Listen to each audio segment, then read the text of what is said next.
इस वक्त की एक बड़ी खबर सामने आ रही है। एसटीएफ ने 4 मिनी गन फैक्ट्री का भांडाफोड़ किया है। कार्रवाई में 144 जिंदा कारतूस बरामद किए गए। बड़ी खबर आपको इस वक्त बता रहे हैं, जहां जिंदा कारतूस बरामद किए गए हैं और इसके साथ ही एसटीएफ डीजी कुंदन कृष्णन को मिली थी गुप्त सूचना। तो राहुल कुमार के पास 29 कारतूस और इसके साथ ही 95,200 नगद बरामद हुए हैं। राहुल की निशानदेही पर जफर अली के घर पे छापेमारी भी की गई। जफर अली के घर से 115 कारतूस मिले हैं। पूछताछ में मिनी गन फैक्ट्री चलने का खुलासा हुआ है। एसटीएफ और स्थानीय पुलिस ने संयुक्त छापेमारी की है।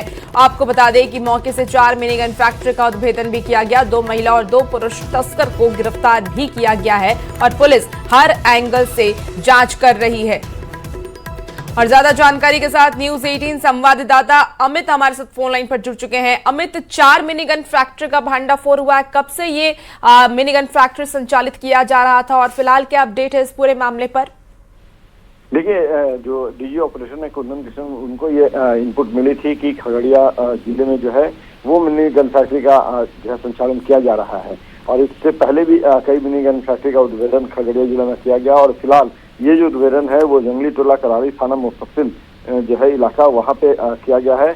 और सबसे पहले जो गिरफ्तारी हुई, जो इनपुट मिले थे, वो राहुल कुमार के संदर्भ में मिला था कि वो गोली की खरीद बिक्री के कारोबार से जुड़ा हुआ है और जब इसको एसटीएफ ने दबोचा तो इसके पास से वो 144 जिंदा कारतूस जो है वो बरामद किया है। उसके बाद जब इससे पूछताछ की गई तो इसने बताया कि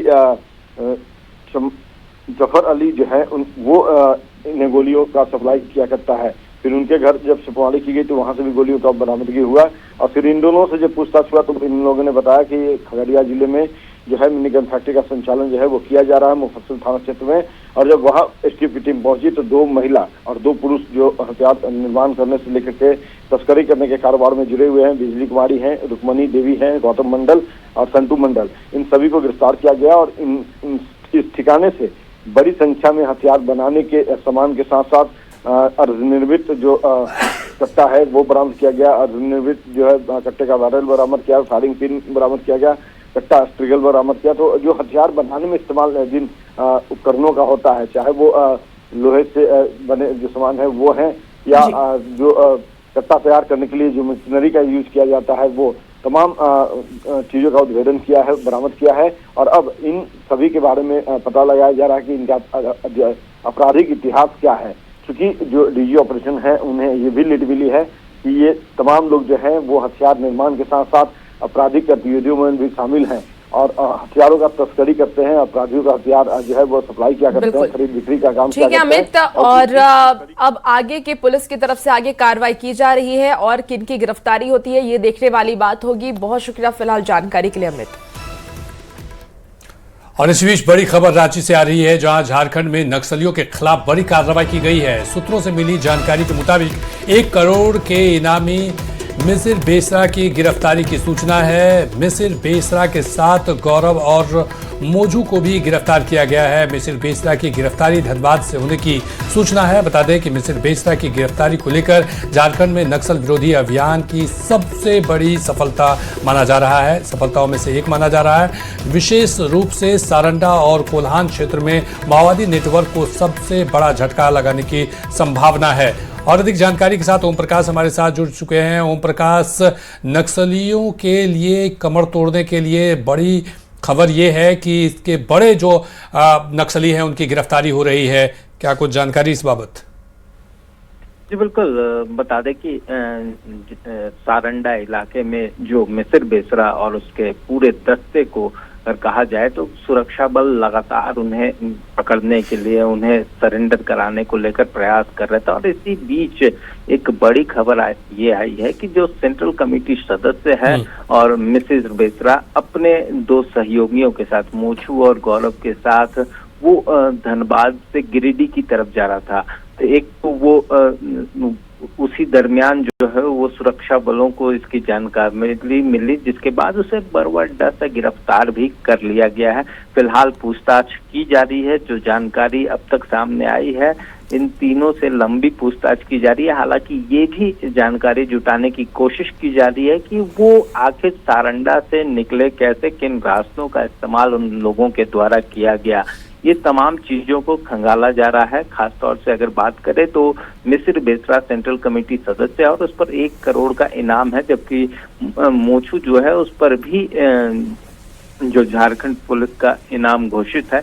वहीं इस पूरे नेक्सस में बात करें तो अब मिसिर बेसरा के गिरफ्तार होने के बाद सिर्फ एक जो असीम मंडल है वो बच गया, हालांकि वो भी सारंडा से निकल चुका है। तो एक तरह से कहा जा सकता है सारंडा जो है वो पूरी तरह से नक्सल मुक्त के कगार पर पहुंच गया है। अब वहां पर नक्सली जो है वो न के बराबर रह गए हैं। मिसिर बेसरा ही इस पूरे दस्ते को ऑपरेट कर रहा था और उसकी गिरफ्तारी कहीं ना कहीं सुरक्षा बलों के लिए भी एक बड़ी अचीवमेंट है। निश्चित तौर पर से एक इनामी नक्सली की गिरफ्तारी के बाद ये माना जा रहा है कि नक्सल मुक्त जो झारखंड और भारत के जो एक मुहिम है उसमें एक बड़ा मील का पत्थर साबित होगा। बहुत बहुत शुक्रिया तमाम जानकारी के लिए। देखिए, नक्सलवाद के खिलाफ जारी लड़ाई अब निर्णायक मोड़ पर पहुंचती नजर आ रही है। एक तरफ सुरक्षा बल लगातार जंगलों में अभियान चला रहे हैं, दूसरी तरफ बड़े बड़े नक्सली कमांडर हथियार छोड़कर के मुख्य धारा में लौट रहे हैं। ऑपरेशन नवजीवन 2 के तहत राज्य पुलिस मुख्यालय में 16 इनामी नक्सलियों ने सरेंडर भी कर दिया है। इसमें रीजनल कमांडर से लेकर के जोनल कमांडर, सब जोनल कमांडर और एरिया कमेटी सदस्य तक शामिल हैं। आखिर ऑपरेशन नवजीवन 2 कितना सफल रहा, नक्सलियों ने हथियार क्यों छोड़े और आगे पुलिस की क्या रणनीति है, इस रिपोर्ट में आपको सब कुछ दिखाते हैं। झारखंड में सरेंडर स्ट्राइक का असर, एक साथ 16 नक्सलियों ने डाले हथियार। ऑपरेशन नवजीवन 2 ऑन नक्सलवाद गॉन, खत्म होने की कगार पर नक्सलवाद। झारखंड में नक्सलवाद अपनी आखिरी सांसें गिन रहा है, क्योंकि झारखंड पुलिस को नक्सल मोर्चे पर एक और बड़ी सफलता मिली है। रांची स्थित पुलिस मुख्यालय में ऑपरेशन नवजीवन 2 के तहत 16 इनामी नक्सलियों ने आत्मसमर्पण किया। इनमें से रीजनल कमांडर, 3 जोनल कमांडर, 3 सब जोनल कमांडर, 6 एरिया कमेटी सदस्य और 3 अन्य कैडर शामिल हैं। सरेंडर के दौरान नक्सलियों ने 11 आधुनिक हथियार, 38 मैगजीन और 1562 जिंदा कारतूस भी सुरक्षा बलों को सौंप दिए। आज ऑपरेशन नवजीवन 2 के अंतर्गत 16 सीपीआई माओइस्ट के लोगों ने सरेंडर किया है, जिसमें regional committee member 1, zonal committee member 3, सब zonal committee member 3, area committee member 6 और दस्ता सदस्य 3, 11 हथियारों के साथ 1562 गोलियों के साथ आज पुलिस महानिदेशक महोदया के समक्ष आत्मसमर्पण कर रहे हैं। सरेंडर करने वालों में 15 लाख रुपए का इनामी 128 मामलों में वांछित रीजनल कमेटी सदस्य संतोष उर्फ गांधी, जोनल कमेटी सदस्य संतोष मांझी, 10 लाख रुपए का इनामी जोनल कमेटी सदस्य चंदन लोहरा, जयकांत मुंडा, राजनाथ हासदा और 5-5 लाख रुपए के इनामी सब जोनल कमांडर अनिल तूरी, सुखलाल बिरजिया, 2 लाख रुपए का इनामी सुदेश होनहागा उर्फ सोना राम होनहागा उर्फ सोना, ऐतवारी मांझी उर्फ सोनोत उर्फ संत उर्फ शनिचरवा, देवान मुर्मू उर्फ शनिचर, सुमित्रा सुरीन, चंपा मंझियाइन उर्फ गुड़िया, रिसीव सालेमी मुंडा उर्फ पारुल, मुन्नी सुरीन उर्फ मुरीन सुरीन, सीता मुंडा जैसे कई बड़े नक्सली शामिल हैं। यह एक स्मरणीय दिवस हम लोग सबके लिए है, जिसे पिछला बार की तरह नवजीवन ऑपरेशन नवजीवन 1 की तरह नवजीवन 2 में आज करीब 24 नक्सल सरेंडर कर रहे हैं। 16 इनामी नक्सलियों का सरेंडर सिर्फ एक आंकड़ा नहीं, बल्कि बदलते झारखंड की तस्वीर है। जहां कभी बंदूक की गूंज सुनाई देती थी, वहां अब मुख्य धारा में लौटने की आवाजें सुनाई दे रही हैं। अब सवाल यही है कि क्या ऑपरेशन नवजीवन 2 नक्सलवाद के आखिरी अध्याय की शुरुआत साबित होगा, या जंगलों में अब भी कुछ चुनौतियां बाकी हैं। फिलहाल पुलिस का दावा है कि अभियान जारी रहेगा और नक्सलवाद के खिलाफ ये लड़ाई अपने निर्णायक दौर में पहुंच चुकी है। न्यूज 18 के लिए रांची से ओम प्रकाश के साथ ब्यूरो रिपोर्ट। उधर ऑपरेशन नवजीवन 2 के तहत झारखंड पुलिस के सामने रांची में भाकपा माओवादी संगठन के 16 नक्सलियों ने सरेंडर किया और समाज की मुख्यधारा में लौटे। सरेंडर करने वाले 16 में से 14 नक्सलियों को रांची से कड़ी सुरक्षा के बीच चाईबासा लाया गया। इनमें कई शीर्ष कमांडर भी शामिल हैं। ये 14 नक्सली चाईबासा के सारंडा, पोड़ाहाट और कोल्हान क्षेत्र में लंबे समय से सक्रिय थे और कई बड़ी घटनाओं में शामिल थे। इनमें एक रीजनल कमेटी मेंबर और 3 जोनल कमेटी मेंबर है, जबकि एक सब जोनल कमेटी मेंबर और 6 एरिया कमेटी मेंबर और 3 कैडर शामिल हैं। चाईबासा सदर अस्पताल में इन 14 नक्सलियों का मेडिकल जांच की गई, जिसके बाद सभी को दूसरी कानूनी प्रक्रिया पूरी कर ओपन जेल भेजने की तैयारी है। इसी बीच देखिए, एक बहुत ही बड़ी खबर सामने आ रही है। बिहार के शिक्षा मंत्री मिथिलेश तिवारी ने शिक्षकों के तबादले को लेकर के बड़ा ऐलान कर दिया है। उन्होंने कहा कि आज से शिक्षक ट्रांसफर पोर्टल पर आवेदन कर सकेंगे। सभी श्रेणी के शिक्षकों, टीआरई 3 से नियुक्त शिक्षकों, हेडमास्टर और लाइब्रेरियन का भी तबादला किया जाना है। तो वहीं टीआरई 4 भर्ती की आपको बता दें कि अधियाचना मुख्यमंत्री को भेज दी गई है। भर्ती में कितने पद होंगे, इसकी घोषणा मुख्यमंत्री स्वयं करेंगे। बड़ी खबर आपको इस वक्त बता रहे हैं बिहार से, जहां बिहार के शिक्षा मंत्री मिथिलेश तिवारी ने शिक्षकों के तबादले को लेकर के बड़ा ऐलान किया। बिहार के हमारे सभी शिक्षिका एवं शिक्षक वृंद हमारी बातों को बहुत ही ध्यान से सुनिए। आप सभी की इच्छा थी कि आपके स्थानांतरण आपके जिले में और आपके प्रखंड और आपके पंचायत के बगल में हो।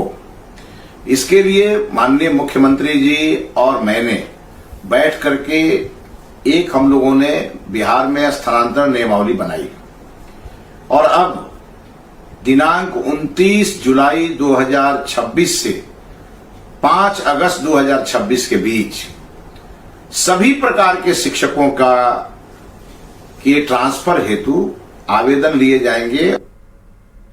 और ज्यादा जानकारी के साथ न्यूज 18 संवाददाता रजनीश हमारे साथ इस वक्त सीधे फोन लाइन पर जुड़ चुके हैं। रजनीश, शिक्षक के ट्रांसफर को लेकर की अच्छी खबर है। शिक्षकों की मांग थी कि उनके गृह जिला में उनका ट्रांसफर किया जाए। ऐसे में एक पोर्टल भी बनाया गया है जिसके जरिए वो आवेदन कर सकेंगे। पोर्टल की क्या प्रोसेस है और कब से कब तक ये आवेदन होगी, क्या कुछ और जानकारी है आपके पास? देखिए, बिल्कुल लंबे समय से ट्रांसफर का इंतजार कर रहे शिक्षकों के लिए बड़ी खबर यह है कि शिक्षा विभाग ने अंतिम रूप से सभी शिक्षकों को अनुमति दे दी है तबादले की। और निश्चित रूप से आज पोर्टल भी खुल रहा है, जिस पोर्टल के माध्यम से चाहे वो टीआरई 3 वाले शिक्षक हों, टीआरई 1 वाले हों, टीआरई 2 वाले हों या विशिष्ट शिक्षक हों या पुराने बीपीएससी वाले टीचर हों, सभी के लिए एक तरह से पोर्टल खुल रहा है। और हेड टीचर और हेडमास्टर उनका भी ट्रांसफर होगा। तो कहीं ना कहीं शिक्षा मंत्री मिथिलेश तिवारी ने अपने अधिकारियों को आदेश दिया था और इसको लेकर समीक्षा बैठक भी हुई थी और बैठक में ये तय किया गया कि जो प्रोबेशन पीरियड है, इस दौरान जो पहले नियमावली है उसको शिथिल किया जाए, यानी प्रोबेशन पीरियड वाले टीचर का भी ट्रांसफर होगा, हेड टीचर का ट्रांसफर होगा। और आज से पोर्टल खुल गया है, तो कहीं ना कहीं जो शिक्षक हैं वो आज से अप्लाई कर सकेंगे और 3 चरणों में जो है ट्रांसफर प्रक्रिया पूर्ण की जाएगी। और इसको लेकर जो है एक तरह से सभी का इंतजार लगातार बना हुआ है। दूसरी बड़ी खबर यह है कि टीआरई 4 वाले जो इंतजार कर रहे हैं कि टीआरई 4 की वैकेंसी कब आएगी, तो वो भी जल्द जो है खबर मिलेगी, क्योंकि अधियाचना का इंतजार था। अधियाचना शिक्षा विभाग ने भेज दी है। सीटों की कुल संख्या जो है, जो जानकारी न्यूज 18 के पास है, 30 से 35 हजार के बीच में वैकेंसी आ रही है। और इसके अलावा जो 1 to 5 है, इसमें 4000 रिक्तियां होंगी। इसके अलावा सबसे अधिक जो वैकेंसी है वो 11 और 12 में है। उसके बाद 9, 10 में है और फिर 6 to 8 में है। 6 to 8 में कहा जाए तो पहले वाली जो वैकेंसी थी वही 6 to 8 में दी जाएगी। लगभग 9 से 10 हजार वैकेंसी जो है 6 to 8 में है। तो कहीं ना कहीं लगातार बदलाव हो रहा है और शिक्षा मंत्री के एक्शन के बाद जो है जो अधिकारी हैं वो गहन मंथन करने के बाद अधियाचना भेजने का काम करें या फिर ट्रांसफर प्रक्रिया को पूरा करने में जुट गए हैं। रुचिका, ठीक है रजनीश, आप नजर बना के रखिए, अपडेट आपसे लेंगे। बहुत शुक्रिया फिलहाल जानकारी के लिए। चलिए, बड़ी खबर खूंटी से है। खूंटी से भीड़ की हिंसा का एक गंभीर मामला सामने आया है। मुरहू थाना क्षेत्र के बिंदादिरी गांव में बकरी चोरी के संदेह में ग्रामीणों ने 3 युवकों को पकड़ लिया, जबकि एक बचकर फरार हो गया।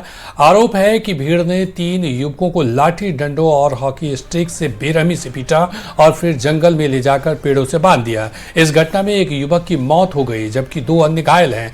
डीएसपी ने घटना की पुष्टि की है और इसको मॉब लिंचिंग करार दिया है। उन्होंने बताया कि पुलिस ने मामला दर्ज कर जांच शुरू कर दी है और घटना में शामिल लोगों की पहचान कर उनकी गिरफ्तारी का प्रयास कर रही है। हाँ, ग्रामीणों का कहना है कि एक गुड्डू अंसारी करके थे, वो बकरी लेके भाग गए और 2 व्यक्ति जो बच गए, 3 व्यक्ति मुख्यतः बच गए, उसमें से 2 व्यक्ति भागे और एक व्यक्ति जो वहाँ पे रह गए कि उन्होंने बताया कि हम सभी लोग को मना कर रहे थे, तो ग्रामीणों के द्वारा उनके साथ कोई मारपीट नहीं की गई, लेकिन 2 लोग जो भाग गए थे उनको ग्रामीण पकड़ करके मारपीट किया गया था। क्या आदतन चोर है ये लोग? क्या सूचना ये प्राप्त हुआ कि पहले भी वो लोग अटेम्प्ट किया था उस गांव में। हाँ, देखा जाए तो ये मॉब लिंचिंग का ही मामला बनता है। बाद में मंगलवार को ईडी की टीम ने दबिश दी है और 10 से अधिक स्थानों पर ईडी की टीम ने अवैध कोयला खनन और अवैध तरीके से संपत्ति अर्जित करने के मामले में छापेमारी की। इसमें कोयला कारोबारी से लेकर के राजनीतिक दल के नेताओं तक छापेमारी हुई है। डुमरी विधायक जयराम महतो ने ईडी की जांच पर सवाल उठाते हुए सत्तारूढ़ दल के सांसद के ठिकाने पर छापेमारी की मांग की। इस पर बीजेपी ने पलटवार भी किया है। अमर बावरी ने कोयला कारोबार पर जयराम महतो की मुहिम पर सवाल उठाए और विधायक की ही जांच की मांग कर दी। अमर बावरी ने यह भी कहा है कि बिना राज्य सरकार की सहमति के कोयला खनन नहीं हो सकता और गृह मंत्री के निर्देश पर सभी पर कार्रवाई हो रही है। ने जब से यह ऑर्डर किया है कि भाई यहाँ से कोयला के अवैध कारोबार है, उसको पूर्णतः उसमें जो चोरी है वो बंद की जाए और उनके इस निर्देशन के बाद जो संबंधित डिपार्टमेंट है उसकी मुस्तैदी और उसका जब क्रियाशीलता बढ़ा है, तो लोगों को जो इस तरह के गतिविधियों में शामिल होते हैं उनको तो कठिन चुनौतियों का सामना करना ही पड़ेगा। ये बात सही है कि राज्य सरकार के बिना सहमति के इतने बड़े घपले घोटाले और इतने बड़ा कोई रैकेट नहीं चलता है, तो जांच की आंच उन तक भी जाएगी और समय बताएगा कि इस राज्य सरकार ने कितने पाप किए हैं। खबर चाईबासा से है, जहां आनंदपुर प्रखंड के पहाड़डीहा गांव में बीमारी के कारण 2 बच्चियों की मौत हो गई। शुरुआती जांच में दोनों बच्चियों में जॉन्डिस के लक्षण पाए गए, जबकि मलेरिया की भी आशंका जताई जा रही है। घटना के बाद स्वास्थ्य विभाग की टीम तत्काल गांव पहुंची और विशेष स्वास्थ्य शिविर लगाकर ग्रामीणों की जांच शुरू की। जांच के दौरान 46 लोगों की स्क्रीनिंग में 8 ग्रामीण मलेरिया संक्रमित पाए गए, जिन्हें इलाज के लिए अस्पताल में भर्ती कराया गया। स्वास्थ्य विभाग पूरे गाँव की निगरानी कर रहा है और बीमारी के कारणों की जांच भी जारी है। प्राथमिक सूचना के अनुसार दोनों बच्चों को जॉन्डिस था। मलेरिया है नहीं है, जांच हुआ है नहीं है, ये तो जांच के उपरांत ही पता चलेगा, लेकिन ये कंफर्म है कि दोनों बच्चे को जॉन्डिस था। गोपालगंज के सदर अस्पताल की इमरजेंसी में जमकर के मारपीट हुई है। चाकूबाजी में घायल होकर के इलाज कराने पहुंचे 2 पक्षों के बीच अस्पताल परिसर में ही मारपीट शुरू हो गई। आपको बता दें कि सुरक्षा कर्मियों की मौजूदगी में दोनों पक्ष ने एक दूसरे पर लात और घूंसे चलाए, जिससे कि अस्पताल में कुछ देर के लिए अफरा तफरी मच गई। नगर थाना क्षेत्र के जादोपुर मोड़ के समीप मुर्गे की दुकान लगाने को लेकर के कल शाम में विवाद हुआ था और देखते ही देखते ये विवाद बढ़ गया और चाकूबाजी की घटना को अंजाम दिया गया। इस हमले में मठिया साधु चौक निवासी साबिर अली और विशाल कुमार घायल हो गए हैं। देर रात में स्थानीय लोगों की मदद से दोनों को इलाज के लिए सदर अस्पताल भर्ती कराया गया। घटना की सूचना मिलते ही दोनों घायलों के परिजन भी अस्पताल पे पहुंचे और इसी दौरान पुराने विवाद को लेकर के दोनों पक्ष आमने सामने आ गए और इमरजेंसी वार्ड के बाहर मारपीट शुरू हो गई। मान लीजिए हम लोग का जगह था, हम लोग बेच रहे थे, तो उसका दुकान हम लोग की जगह पर रख दिया था। तो हम लोग बोले कि यहाँ से हटाओ, तो उसका जो नौसुद्दीन है वो आकर टरना गया मारने के लिए।